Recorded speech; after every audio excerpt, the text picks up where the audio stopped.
Welcome to Gold Silver Pros. Hey everybody, this is Rob Kientz with 𝑔oldsilverpros.com. This is your Thursday video for November 16th, 2023. Wanted to wish everybody a happy Thanksgiving before the big day happens. I know we got it coming up soon. Great time of year, one of my favorite times of year. I actually love the fall and I love the holiday season a lot. So I'm really looking forward to Thanksgiving myself. And I know that we have many blessings that we can appreciate and take account of at this time of year. All right, for today's video, I'm going to bring you a couple of charts for gold, looking at them a couple of different ways so we can talk about how gold may be either about ready to break out or potentially break down, depending on which way it goes. And one of those has to do with the dollar index. And I wanted to do that chart specifically because I think people misunderstand the relation of gold and the dollar, especially when we're using the DXY and the dollar index. I'm going to show you a new way to look at that one. Then I'm going to look at gold as compared to the S&P 500. After that, we're going to spend a few minutes talking about Europe's new identity wallet and the risk there, and that'll end the video for today. This video is sort of on the heels of the video I did last Friday regarding fractals and potential gold breakout if that were to happen. This one's a little bit more conventional in terms of looking at gold, but it does give us some directional signals about which way it may be moving. If you're wondering whether you should buy, sell, hold, or how long and what the time frames may be, we'll dive into that. So without further ado, we're going to dive right into the charts. And the first one I'm looking at is gold up here in the orange line, and then the dollar index on the green line. But I'm discounting the dollar index for inflation. Why am I doing that? Well, the dollar index, or the DXY, is a measure of the dollar against a basket of other currencies, not inflation or the prices of goods in the country. So it's the dollar against the euro, the Chinese yuan, the pound, all those types of things, a basket of like 5 or 6 other currencies. And so it's just a relative measure of the strength of the dollar against the rest. Well, the dollar tends to do well over time on that because we have the world reserve currency. Eventually that's going to fall. But what the DXY by itself does not do is tell you the strength of the dollar to everything else. What can the dollar actually buy? That's what it will not tell you. So as I was saying, basically what you want to do is you want to discount the dollar for inflation so that you know what the dollar is actually valued in terms of purchasing power. So the DXY by itself, when people say the DXY is up, or they say the dollar is up, they mean the DXY is up. It means the dollar is up relative to other fiat currencies, but it may still be down when indexed to inflation, the price of goods. And gold historically has been a good measure of the price of goods over time. So gold is sort of a stand-in for inflation. And so what you see on this chart is you see the green line go down for the dollar and you see gold go up over the same time period. That's saying that the purchasing power of the dollar has gone down relative to gold. And you can see that when you take the DXY, which is just the index value of the dollar against other currencies, and you discount that inflation out. Because the DXY doesn't do that. The DXY just says the dollar compared to the yen and the euro and the pound and all of these other major currencies. It doesn't say, the DXY doesn't tell you how much the dollar will buy. And so when the DXY goes up and gold goes down, those are usually short-term trends. You can see on this chart that the DXY and gold don't always move in opposite directions. It's not a one-for-one because the DXY is not the dollar. But if you discount the DXY for inflation, as I've done on this chart, because it's DXY over the CPI, then you can see that the dollar value has gone down relative to gold. And even when gold was down in 2016 and it started to rise again, when it fell from its previous all-time high in 2011 down to 2016, it still was more valuable than the dollar, or the DXY, if you will. But if you just looked at the DXY, you wouldn't know that. But if you took out inflation and from all the currencies from the DXY index, then you see what gold does against the fiat currencies. And that's what this chart shows. Well, what's really interesting to see on this chart is we have 2 trend lines. So at the top, I've got an orange trend line for gold. And at the bottom, I've got a black trend line for the dollar index discounted for inflation. So the real value of the dollar in terms of purchasing power, if you will. And you can see that the DXY is falling back towards its long-term trend line back to about 2011, while gold from the same time, and 2011 is important because 2011 was the previous all-time gold high after we had the financial crisis, the Great Recession. So if you take that same trend line from about 2011 and you graph it to gold, you can see that you got a rising trend of gold over the dollar. Even when gold was trading down from 2011 to 2016, it was still in an overall rising trend to the dollar when you account for inflation. And that's because gold accounts for inflation better than the dollar. That's why they give you the DXY number. They don't want you to know the purchasing power of the dollar. They just want you to know that because the dollar is the dominant currency, most of the time on the DXY, it's going to go up relative to the other currencies.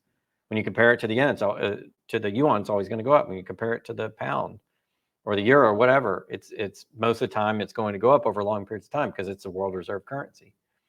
Even in times when the dollar's not doing this well. But when you discount for inflation, you can see, yeah, the dollar purchasing power is really falling. And that's reflected in the rising trend in the gold chart, Well, in that dollar chart, it's challenging its low, which it actually has hit already once. You can see on the chart in the very bottom right, and it's challenging it again. And there's a decreasing trend line in the dollar since about 2015. Well, 2015 to about 2017, it had a little head and shoulders pattern, and then it fell. And then it had a little bit of a rise up into 2020, and then it fell during the pandemic, had a little bit of a rise from 2022 to 2023, but not enough to make up for the previous all-time or the previous trend highs from 2015 to 2017, and certainly not dating back to 2000. If you look at the far left of the chart, the dollar's doing really well in 2000. Then you had the tech crisis, then you had the financial crisis, the Great Recession, and then you had the pandemic, and the dollar's never fully recovered. So the dollar's never been, when you account for inflation, it never recovered since 2000. It's just steadily lost value. And gold has steadily gained value. Gold has gained overall a lot more. You can see where it's gone from 2000 to now, it's gained a lot. And if you look at that upper trend chart, which I graphed from about 2011 to now, gold's bumping against the upper edge of that trend.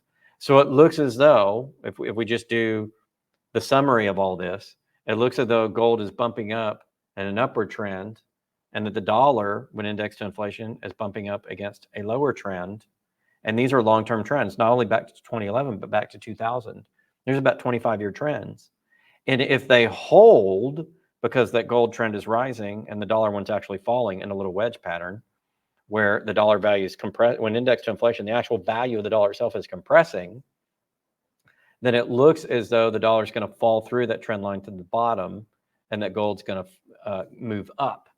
Because why? Gold is accounting for inflation and the dollar does not.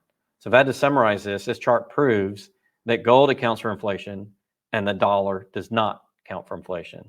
The dollar goes down over time because of inflation. Why do we get inflation in prices?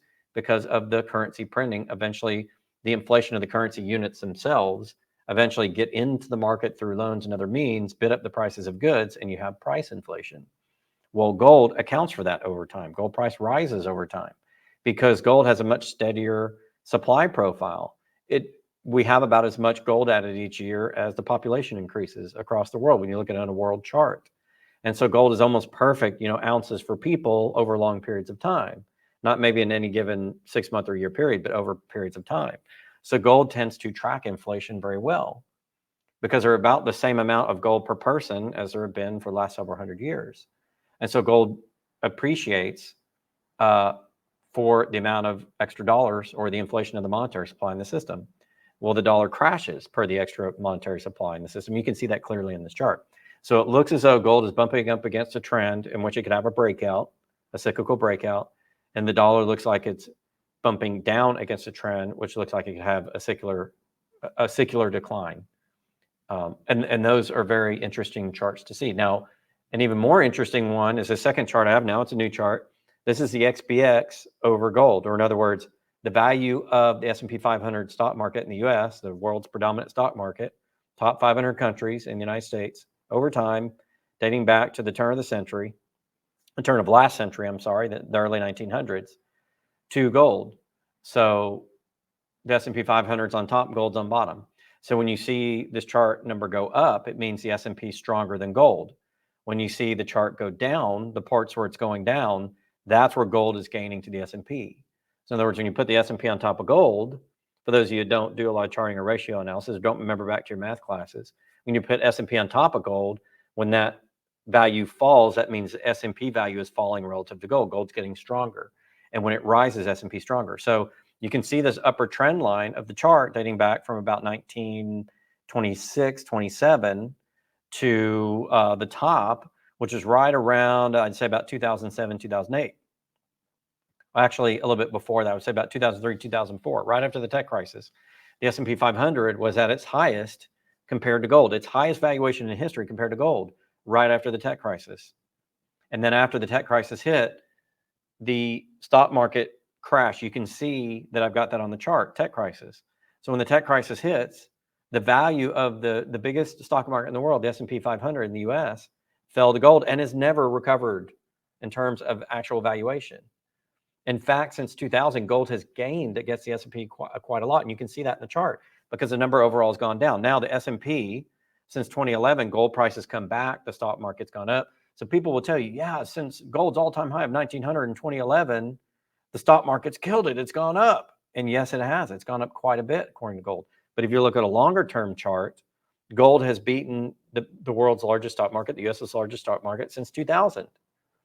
And not only that, gold is in a positive trend dating back to about the 1960s and 70s. In fact, it was an even trend. The peak of gold around the peak of the S&P to gold around the pandemic, around 2020, before gold rose, before we had the pandemic and gold and the economy shut down and gold rose, the S&P had almost recovered to where it was in the 1960s. Well, think about the 1960s. What was that for the United States? It was the United States heyday. It was after the war. We had rebuilt our economy. Mortgages were going up. The stock market was going up. And you see those valuations around the mid-60s until 1970. Well, what happened in the 1970s? We had the higher oil prices. We had higher interest rates. We had very high inflation. So the value of the stock market crashed. You can see that with the indicator inflation/interest rates rise right here in the middle. The value of the S&P crashed down to about 1980, and gold went up. That's when gold went up. Why? Because we had high interest rates, high inflation. Gold did well. Gold did better than the S&P.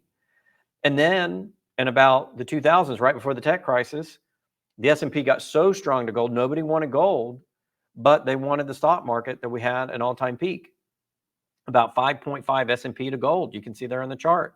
And then when the tech crisis hit, it came all crashing back down. And then it started to moderate around 2005 to about 2008 when we had the mortgage crisis. You see gold trading, you see S&P trading sideways to gold. They were about, even for that 2 or 3 year time period. They were just kind of both sat there. And then you had the mortgage crisis or the Great Recession in 2000, really started in 2006 and 7, but the bank crash really happened in 2008, 2009. The peak of the Great Recession was in February 2009. I know that's because when I lost my job, when I looked at the data, I lost my job at the peak. So in February of 2009, the peak of the Great Recession, and then it started to wane, okay?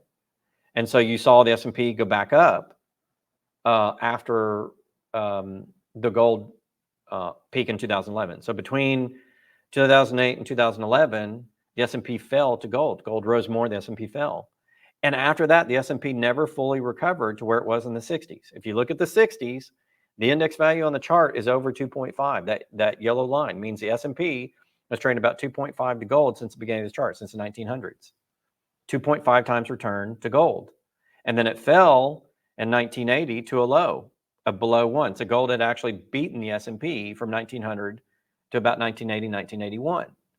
But then the S&P goes on this huge run all the way through the tech crisis, and then it falls, but it's still higher a little bit than it was in the 60s. S&P is still a little bit stronger to gold in the 60s, but then when we hit the mortgage crisis in about 2007, 2008, 2009, it fell off, and it's never recovered.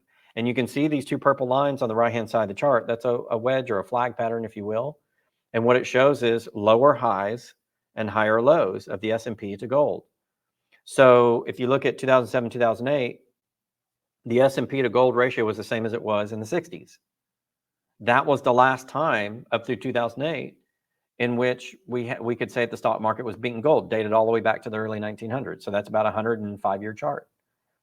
But then after the mortgage crisis, it never recovered. Now it tried to in 2020, but the pandemic put the kibosh on that. If the pandemic had not happened, the S&P would have probably cruised up through that purple line, that top purple line, and you would have seen the S&P get more valuable than gold. It would have eclipsed its, its 2007 valuation, its 1960s valuation. But it didn't. The pandemic shut things down. The stock market falls. People go to gold out of safety, and gold does better. And so if you look at this, we've never recovered in the stock market the valuation since the 1960s when compared to gold, with a slight blip, leading up to the tech crisis. So the latter 90s, that 4 or 5 year period where the S&P goes straight up to gold on this chart, right between 1995 and 2000. But that was temporary. That was a 5-year deal. The tech crisis crash and then the mortgage crisis made sure that the S&P never recovered to gold. And so now we're trading below the ratio of the S&P to gold than we did in the 1960s. And if this pattern holds, you have this flag or this wedge pattern, gold's going to break out to the S&P. And more than likely, gold's going to break up, S&P is going to come down. So you're going to see a downside target. So I've labeled in red the downside target. If we do have a big stock market crash or a banking crisis that's protracted, the dollar currency crisis all happens like a lot of us think that it's gonna, and I think it's gonna, you'll see the line fall off the bottom of the chart. Remember, it's the S&P over gold, meaning the S&P would be losing value to gold, so that line would go down because this is an S&P chart. So the downside target is nearly zero on this chart, meaning that during the next crash, the S&P 500 may reach parity with gold, meaning for all the money printing since the Federal Reserve came out, all the debt creation during the next crash, I fully expect gold to be on parity with the stock markets over about 130 years. In other words, gold would have returned to the valuation prior of the Federal Reserve and that stock market, all these stock market booms. In other words, what am I saying here with this chart? Gold's going to return to where it was 130 years ago. The same target. Gold will be the same as it was 130 years ago. So the Federal Reserve drove up the S&P, the stock market, to gold until its peak in 2000, then the tech crisis, then it came down, then the mortgage crisis came down, never recovered to the 1960s valuation of the stock market to gold. Gold's been dominating there. And if the downside targets are hit during the next crash, which they definitely could be if you look at the charting, then that means that gold will be on parity with the stock markets dating back to before the Federal Reserve. So let me translate that in plain English. The Federal Reserve over the last 100 years blew up the stock markets with money creation. And when the dollar dies, it's all going to come back down to exactly where it was. That's the second chart. The first chart means that gold would have accounted for all that inflation. So in other words, gold's going to be the exact same valuation as it was in the early 1900s in terms of inflation, in terms of purchasing power. So when the next crash comes, gold will return to where it was 130 years ago. It'll buy the exact same thing it would. And now gold hasn't been able to do that the last 50 to 60 years, but it will during the next crash. That's what those two charts will show you. You put them together. So if you're wondering, will go, that's where gold's likely to go during the next crash. And if you think about fractals are patterns over time that account for silver and gold and valuations and markets. And those fractals are pointing to the same thing, just using a different type of math, a more complicated form of math that's often found in nature. So you add last Friday's presentation, this presentation, that gives you your targets for gold, not in terms of dollars, not in terms of inflation, but in terms of purchasing power. Gold will return as a predominant measure of purchasing power across the world. And a new series of videos that I'm going to come out with is going to explain, in the new system that's coming, the central bank digital currency system, especially the one being developed in the East, it will explain how gold's going to be the center of the universe. Again, like it was in the early 1900s, before the Federal Reserve and all the other rise of central banks across Europe in the late 1800s. That's what's happening. We're returning back to where we were before. And I'm going to prove that not only with the charts, but I'm going to detail that system for you in the coming weeks of how that new system is going to work, central bank digital currencies, and how we're effectively returning to a gold-based standard. We're just going to have a digital currency on top of it instead of a paper one. And I'll explain how all of that works. Now, I've covered Basel III and I've covered central bank digital currencies in the past. And when you put all that together, you're now on a new gold standard. And I've hinted at that with the BIS, Basel III, and now Basel IV regulations coming down the pike. I've hinted at that with the creation of the central bank digital currencies, revaluing all these currencies to gold, the plans of China, Russia, and all those BRICS nations for doing essentially a gold-backed digital currency. That gets more complicated, but I'll get into that. We're just going back to a gold standard. It's just going to be digital currency this time instead of paper. And they're going to have a certain gold backing to it. And gold's going to return to the same valuation it was 130, 140 years ago. And you're going to be able to buy more if you have gold in your possession. That's the value of those charts. And I've covered all of that the last few years leading up to this. And then the, I guess, penultimate, not the ultimate, not the last series of videos, but the penultimate series of videos are going to talk about that CBDC system and how it's going to reignite gold as essentially the world reserve currency or money, in which every other currency sits on it as a type of derivative. Gold's coming back in the system. And then after that, the ultimate set of videos is going to be what happens after. And I'm going to preview that right now, talking about the European digital wallet. So part of the system is to bring gold back in. The other part of the system is to use digital means for currencies, two-tier system, wholesale currencies traded at the international level between the central banks, and then retail currencies traded between you and me for everyday goods and services. I go buy stuff at the store, I go buy a car, I pay my mortgage payment, I pay taxes. That's retail currency. It's a two-tier central bank digital currency system. I showed that video like 3 years ago from the BIS outlining that, how that's going to work. I've talked about the different digital currencies. It'll be the rail system, how they interconnect. In addition to that, going beyond the currency, we've got the social control mechanism. And the way, what governments are going to want to do is they're going to want to control aspects of the social sphere. And China has their, what do you call it? They have their social credit system, where depending on what you do, you have a certain score. It's like a credit score, but it's a social credit score. You may not be able to go in a grocery store, or you may not be able to buy a car. You may not be able to go to university. You may not be able to get on the bus unless you do what they want. They're using that currency system to control behavior, okay? In the European system, they're kind of doing the same thing. They're doing a digital wallet, which is going to track all of your behavior, all of your transactions. It's going to have all your data. It's the electronic equivalent of putting a chip in you, but they don't need to put a chip in you. They'll have all of your data. They'll have your biometrics. They don't need to put a chip in you when they can scan your eyeballs, scan your face, scan your fingerprints, your voice. Think about me doing all the social media videos. They have a ton of voice if they want for me. Well, they have it when you talk on your cell phones, all, you know, voice recognition software. So all of that will basically track who you are, put it all in this digital wallet. Now, two risks. One, cybersecurity risk on that is somebody hacks it and steals your identity. Two is that the people that built the system and ultimately control it, the governments, will have the ability to basically control you however they want through that system. And I'm not saying it's necessarily nefarious. There'll be some positive benefits. I mean, it will make it easier for you to go anywhere without having cash and basically to transact. You've got your eyeballs, okay? You go and scan your eyeballs and you can go to the grocery store and there's your credits. It's like the precursor to the Star Trek system, where you don't actually have physical currency. So ultimately, I think the issue with the currencies is going to be a bunch of different things. And I'll get to that when I get to this next series of videos talking about that system that they're developing. They're going to go digital. They're going to have 2 layers. It's going to be based on gold. That's why I think we're headed for the gold breakouts, not just the current, you know, COMEX stuff that we deal with every week on the weekly market wrap on Tuesdays.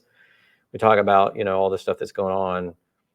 All the currency is going to be revalued gold. They're going to have a digital component, have a wholesale retail level. They'll have a control component as well, where they can control, think of it like law, but more than regular traditional law. They'll have some social aspects to that as well. And we'll go beyond that. We'll go beyond that and talking more about those layers. This is sort of a little bit of preview of what's going on. But the reason I bring it in is gold is going to be the epicenter of a lot of this stuff from the monetary side of the equation. And then the digital allows them to extend control over the local currency, over the international traded currency, over a lot of other things in society that we'll talk about as we go further into this. And we'll update you guys on those videos. But looking at the fractal patterns we did last Friday, looking at these relationship patterns of the dollar and gold and the S&P 500, which is bid up by the dollar, and seeing those different charts and how all that works, leads me to believe we're going to have a gold breakout. What exact date doesn't matter. If you've been holding for a while, it's not going to matter to you. But that gold breakout will come not only when the banking crisis comes, but when the revaluation comes on the other side of it. So the next set of videos I'll be doing on that topic, we'll talk about how that revaluation will work, how the digital part will work. And the last set of videos will talk about everything on top of not only the monetary aspects, but the social and political aspects to that as well. So this has been, you know, a long series in the making. We've been doing videos now for about 4 years. we started off with the very basics. We went through a lot of the relationship to the blockchain, the crypto. We went through a lot of the relationship to revaluation of gold. We went over BIS and the monetary system. I've been talking about that. When I wrote my book back in 2009, 2010, and we put it out, I talked about the China plan, that they were probably likely to back their currency with gold in some way, and also that they were getting heavily into commodities, building commodity base. Little did I know, the Belt and Road Initiative, and then the cryptos right after I wrote that book started to become popular, and that would, who knew that that was going to become the framework of the next currency system? But all this is tied together. The commodities, the currencies, and the political systems are all tied together. It's the political economy, if you will. And we're almost there at the end, looking at the end of that framework and how it's all going to work. We're almost there. The data has come out, the studies are coming out, the framework is out, and I'll be illuminating that for you guys, you know, as we get closer to the end. But wanted to bring this video to you today because it's important to look long term. It's important to look at those ratios in addition to the fractal patterns, mathematical patterns, to see where this is all going.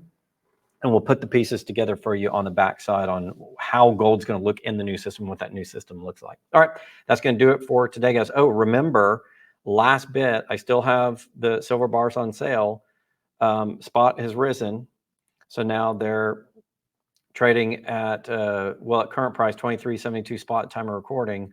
We'll sell those 10-ounce well-known mint bars, our choice on those, for now $250. Thank you for everybody that got in at $240 earlier when spot price was down about $1. It's risen about $1. So I'm going to raise my price to $250. That's $1 something over spot per ounce. It's a great deal if you're trying to get into silver cheaply. And given all the studies we're doing on gold, we'll come back and do some gold sales here in the future, some gold deals for you, because I think it would be great if you had a little bit of gold in your own possession. Because if you're going to use gold to back the financial system, you can get involved by owning some physical gold if that's what you want to do. All right. Thank you guys for this video. Have a blessed weekend. We will be doing videos next week. Don't worry. We'll have a little bit of a different timetable the next couple of weeks because of the upcoming holiday. But in any case, thanks for joining the channel. We'll keep providing you the content. Stay tuned to Twitter for many updates during the day. I do these videos on YouTube a couple times a week. We do the big stuff, but I also do a lot of work on Twitter as well. And the same handle, Gold Silver Pros. We announce sales there. We do daily, gold charts. We talk about the news like you'll, So if you want more information, go over to that channel. All right, thanks guys. Till next time. Rob Kientz, goldsilverpros.com.